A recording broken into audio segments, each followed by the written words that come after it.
horror storytelling. When I was a kid, the attic always scared me more than the basement did. I don't really know why. Most people are more afraid of basements, but there was something about our attic that really got to me. If I had to guess, I'd say it was because our attic was slightly unconventional compared to what you're probably picturing. For starters, it was surprisingly spacious. Most attics are typically cramped and congested, which makes sense, but our attic was built in such a way that you didn't ever have to crouch when you were up there. You might think that would imply we used it more often, the same way anyone would use excess space, but no. I'm not really sure why, but my parents treated it like a glorified storage room. That was its sole purpose. Thinking about it now, they honestly avoided it as much as possible. The other thing about it was that it had so many nooks and crannies built into it.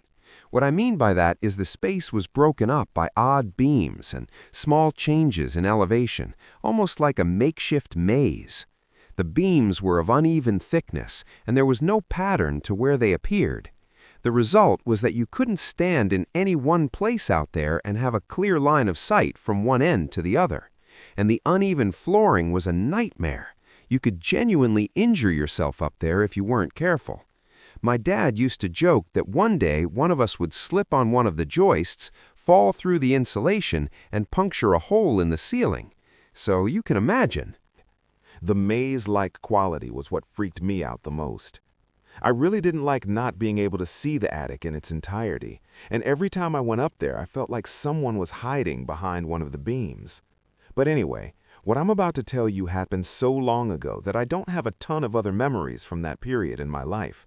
For whatever reason, however, this memory is so vivid that it feels like a thorn protruding into what was otherwise a fantastic childhood.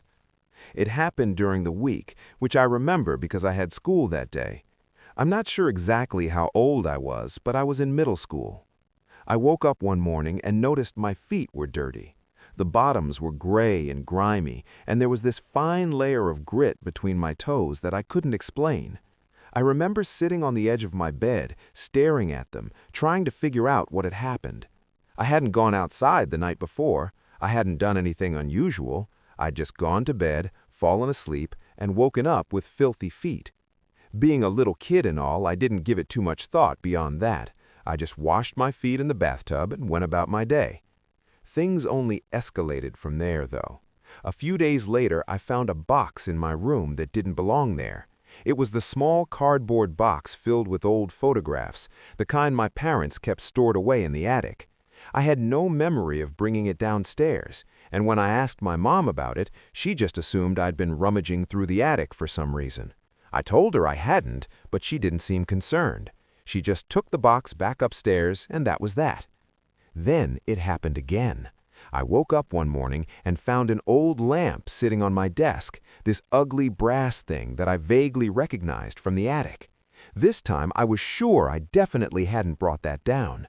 I would have remembered carrying a lamp through my house in the middle of the night. But there it was, sitting on my desk like it belonged there. That's when things started clicking into place. The dirty feet, the box of photographs, the lamp. I wasn't just sleepwalking, I was sleepwalking to the attic. The realization didn't scare me right away, but it made me feel strange. The idea that I was unconsciously navigating that maze of beams and uneven flooring in the dark, completely unaware of what I was doing, was weird. I told my parents, and they reacted exactly how you'd expect. They said sleepwalking was completely normal, that lots of kids did it, and that I'd probably grow out of it. I wouldn't exactly say they were dismissive, but they weren't overly concerned either. To them, it was just one of those things, but to me, it was more than that. After the next incident, I started dreading bedtime.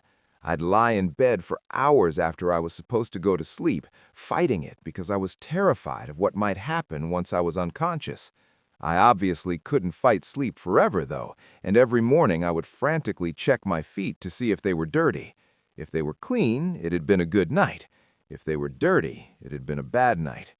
They were usually clean, but those few times they weren't really got to me. There was no denying that I was definitely going up to the attic regularly. And the worst part about the whole thing was that I had no memory of it whatsoever. For all I knew, I was spending more time up there than in my own bed. The fear I felt during that period was different from anything I had ever experienced. It was like the slow, creeping dread that never went away. It was awful, but nothing was scarier than what I'm about to say. I woke up one morning, only it wasn't morning. It was still dark out. It took me a few seconds to realize it, but I wasn't in my bed either. In fact, I wasn't even lying down. I was standing. That was the first thing I registered. I was standing upright in complete darkness, and I had no idea where I was. For a few seconds, my brain couldn't even process it, but then the recognition hit me. I was in the attic. The fear that washed over me was so intense that I almost couldn't breathe.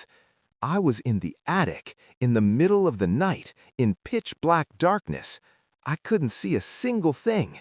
Not the beams, not the boxes, not the hatch, nothing. Just absolute impenetrable black. And to make matters worse, I had no idea where in the attic I was.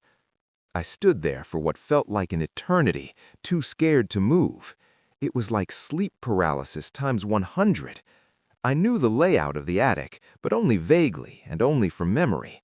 I also knew there were obstacles everywhere.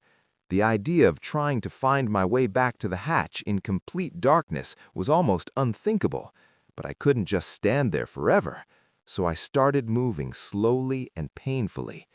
I was so scared that I actually started crying, but silently. The tears were just flooding down my face, and I felt like if I made too much noise, something was